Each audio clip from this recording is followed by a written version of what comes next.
Welcome to another session of Ansible. And in today's session, we are going to discuss about a very important concept that is Ansible modules. So we'll talk about what is an Ansible module, why do we need to use Ansible modules, what are the important modules that we must learn, and understanding how to use an existing module. All the timelines are given in the description below. So before telling you what is an Ansible module, I just want to tell you that the main use of Ansible is to automate execution steps, installing applications, copying scripts, executing commands, and a lot more.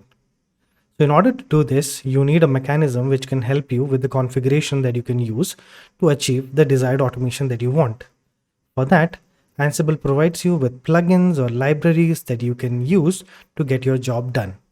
And that is what is called your modules. You can make use of the existing modules that are already available in Ansible, and yes, you can create your own modules or own custom modules as well using Ansible. So modules that are referred to as task plugins or library plugins are discrete unit of code. Remember this, discrete units of code that can be used from the command line or in a playbook task. Discrete in the sense each piece of code is able to perform a function for you so that you get your automation in place. And Ansible executes each module on the remote target node. It may be one or hundreds of nodes or thousands of nodes. It depends on your requirement, but it executes each module on the remote target. And it collects return values, which is the standard output or error. Let's take this example here. Ansible pattern goes here, -m, module name, -a, the arguments. So the pattern could be your host details that you add in /etc Ansible hosts, and -m is where you specify the module name that you want to use. And then for the arguments, you use a -a and then you pass the arguments. So a pattern usually refers to a set of groups, which are set of hosts. In the above case that we see here, it's the collection of hosts that we have as a part of the web servers group. So let's suppose you want to restart the Apache HTTPD service. In all cases, for that, our Ansible command or CLI command will be Ansible space web servers, that is our pattern, -m service. So service is our module name, and -a, the argument, which is name equals HTTPD, states equal to restarted or state equal to restarted. And what this does is that it executes this CLI operation on all the hosts present in the web server's host list. So as you can see, I've already mentioned a pattern usually refers to a set of groups, which are sets of hosts. In our case, the machines that you see here are a part of the group of web servers. Let's see another example, that is point B, Ansible web servers -m space ping. Here we are doing a ping operation on the hosts in web servers host group. So we are using the ping module here. Let's see another example, that is point C. So Ansible space web servers -m command -a, the operation that we want to perform, that is rebooting the particular instance.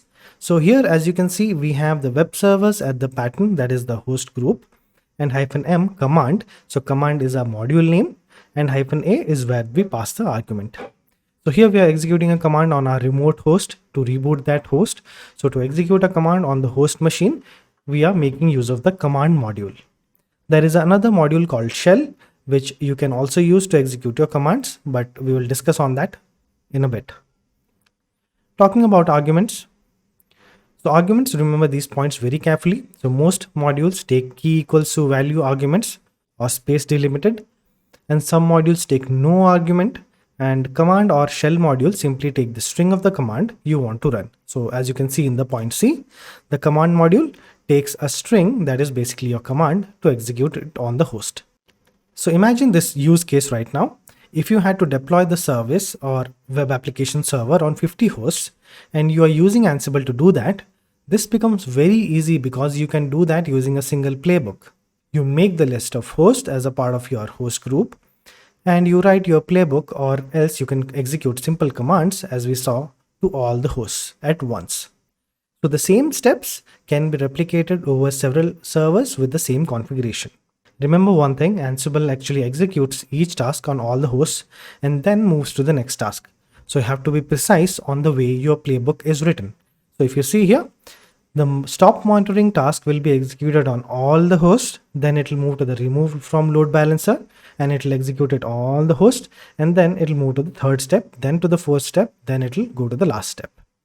So it is not that it will execute all the step on one host and that will move to the next one. It executes the operation sequentially on all the hosts. Now let's see some of the conversions from the CLI to the playbook style.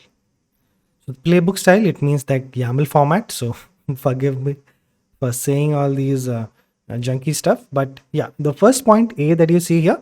So Ansible web servers -m service -a, name equals httpd, state equals restarted.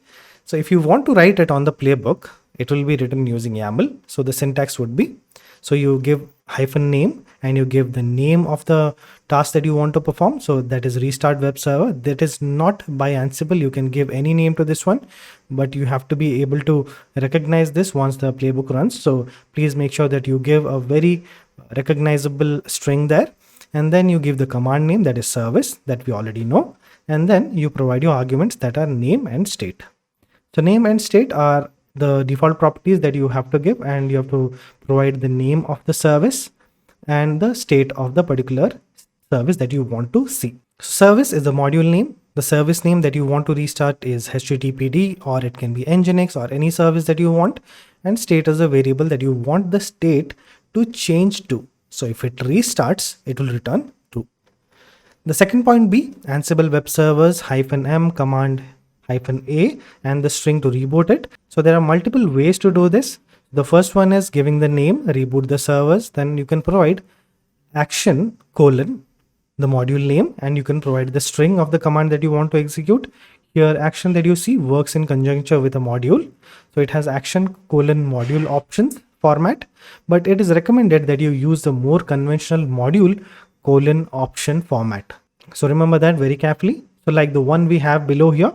So name equals the name of the string that you want to give, and the command, that is the module : the string that you want to provide. So this is also a very simple way to do this, and there are two ways. So you can choose whatever you want, but it depends on the recommendation that Ansible provides. So the second one is the option that Ansible actually recommends. So make sure that you use that.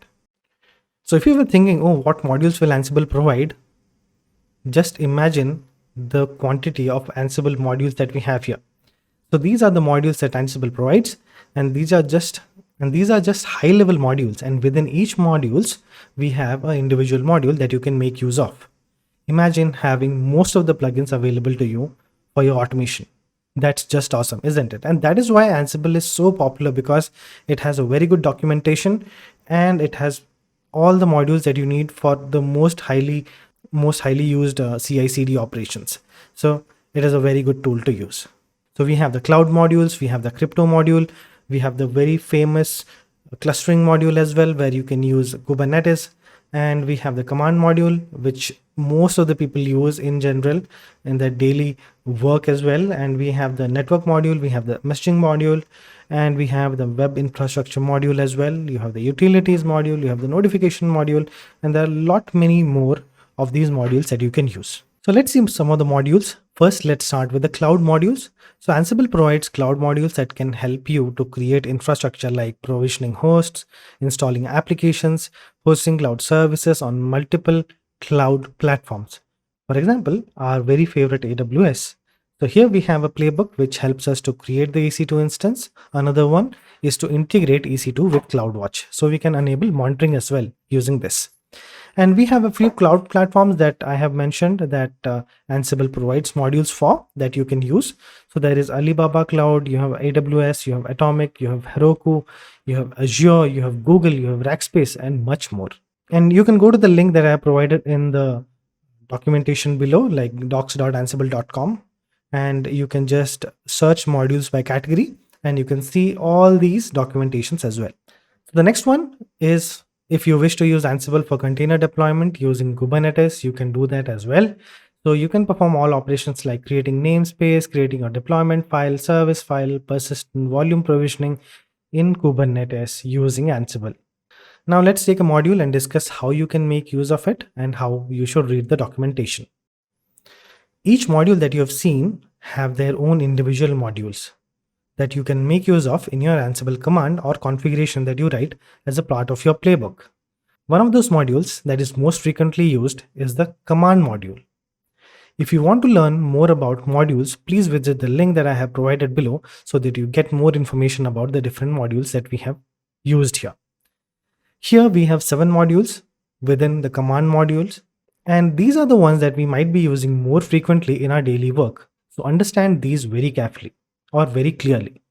The first one that you have is the command module. So command module takes the command name followed by a list of space delimited arguments.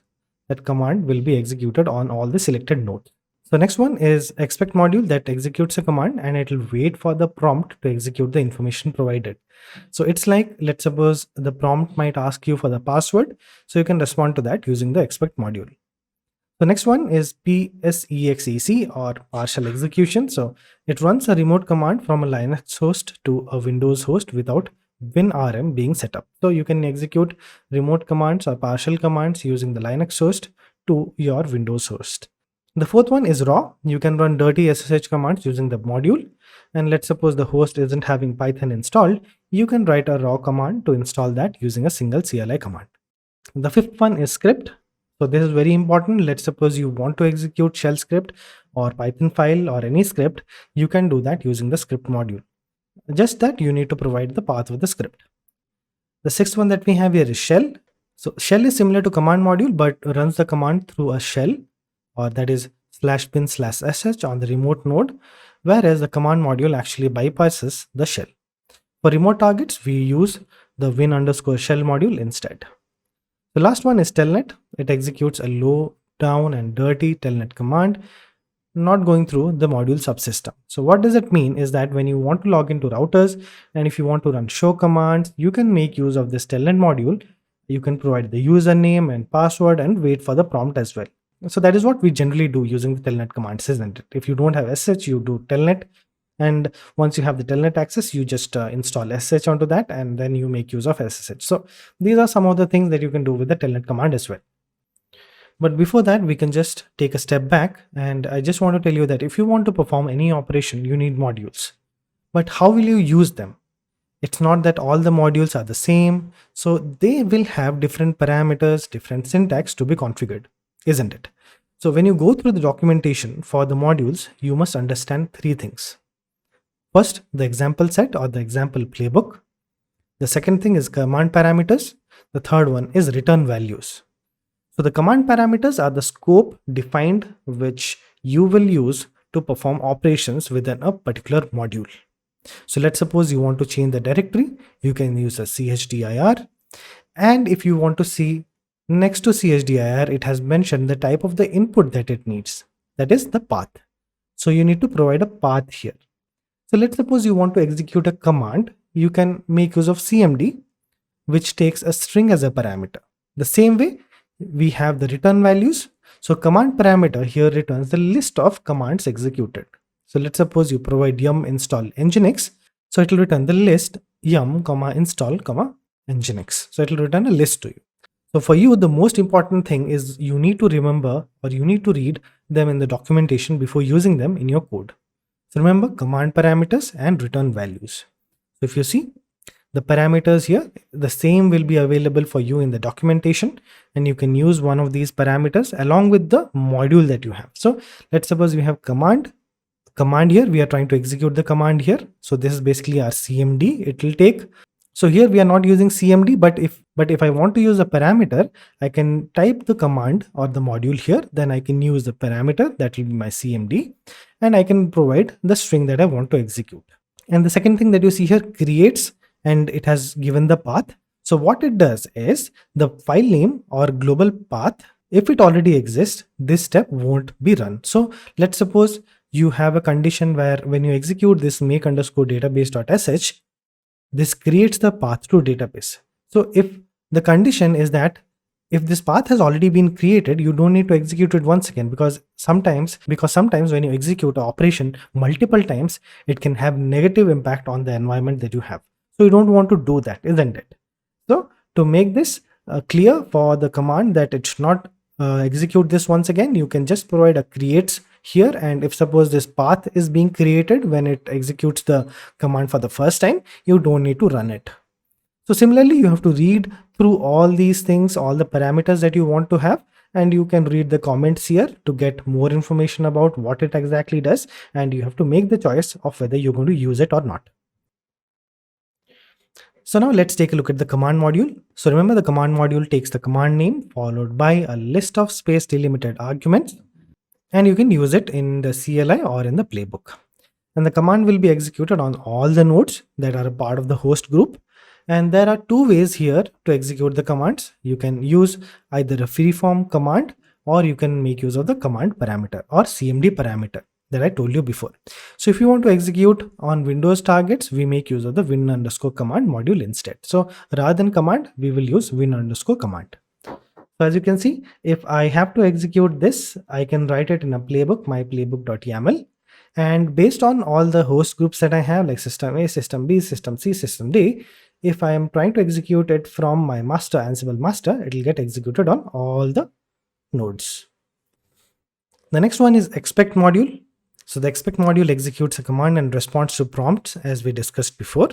So as you know, Ansible is built on Python. We will need to have additional packages like pexpect as the prerequisite. So you have to have Python that is greater than 2.6 and pexpect module that has a version 3.3 or more. So here we are dealing with a prompt by using the response parameter.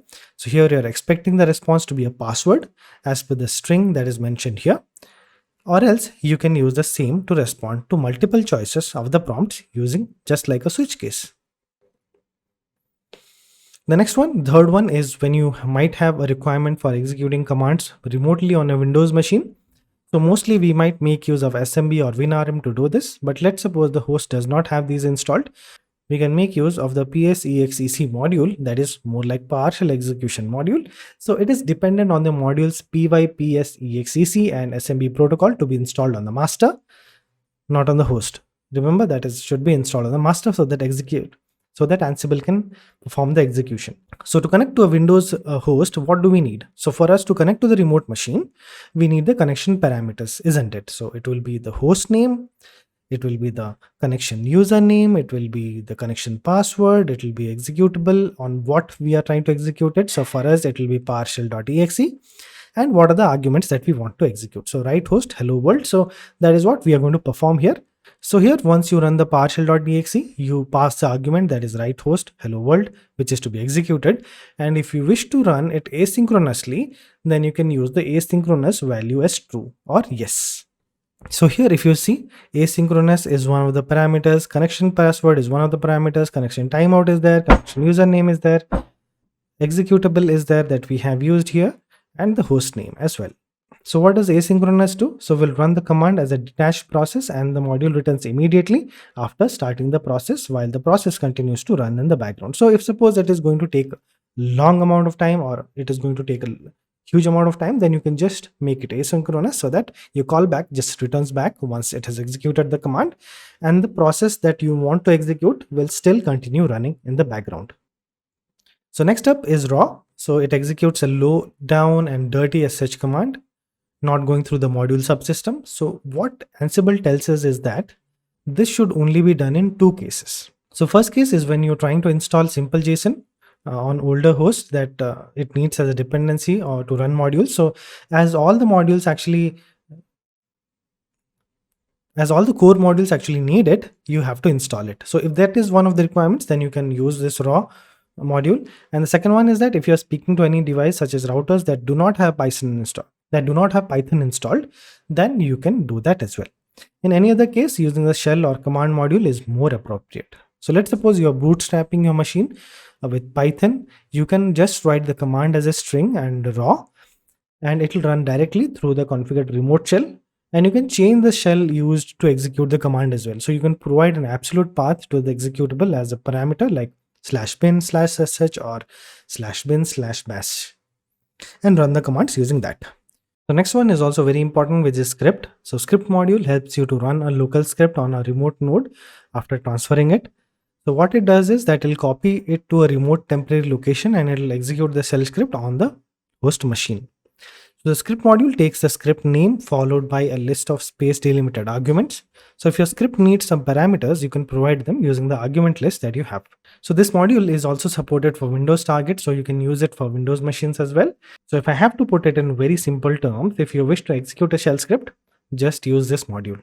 So you can define the script module, and we have the command parameter as well. So you can assign the command parameter and you can assign the path of the shell script, and you can provide some arguments as well.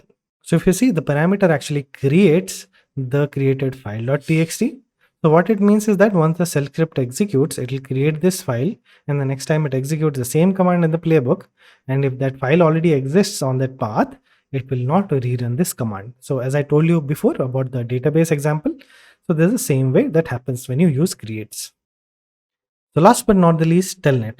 So as I already told you before, if you wish to telnet to a device and you want to simulate the prompt and execute commands based on the response behavior, you can make use of the telnet module. So it executes a lowdown and dirty telnet command, not going through the module subsystem that we already know. So this is mostly to be used for enabling SSH on devices that only have telnet enabled by default. So let's see an example here for sending commands to Cisco iOS devices. This takes me back to my old Cisco days, but let's just come back to 2021 once again. So name equals to the send configuration commands to iOS. So this is the string. So we have a telnet command that we are using. So telnet module. So within which we have parameters like user, password, login prompt, and password prompt. So you can pass the username here in the user argument or parameter. You can pass the password here in the password parameter. Login prompt is basically, that is what you're expecting from the login prompt, where it'll ask for you for the username. So this is what you are expecting from the device. So it'll ask you like this: username colon, it'll be the string, and for password it'll ask you like this: pass colon. So it can be different based on the device that you have. So once you've logged in, you are expecting this prompt, and this is the most important thing for us to get, because if you don't get this prompt, you will not be able to execute iOS commands or show commands. So once you have done this, you have one more argument called or one more parameter, sorry, you can use command, and that you can pass the list of commands that you want. So terminal length 0, I'm not sure how many of you know this, but this is something that will extend the terminal length so that you get all the output at once. So it will not give you that more option below, so that you have to click enter to get more data. So it will give you the whole list of output that you want. And you have configure terminal, where you can configure the terminal, and hostname iOS, this is one of the command.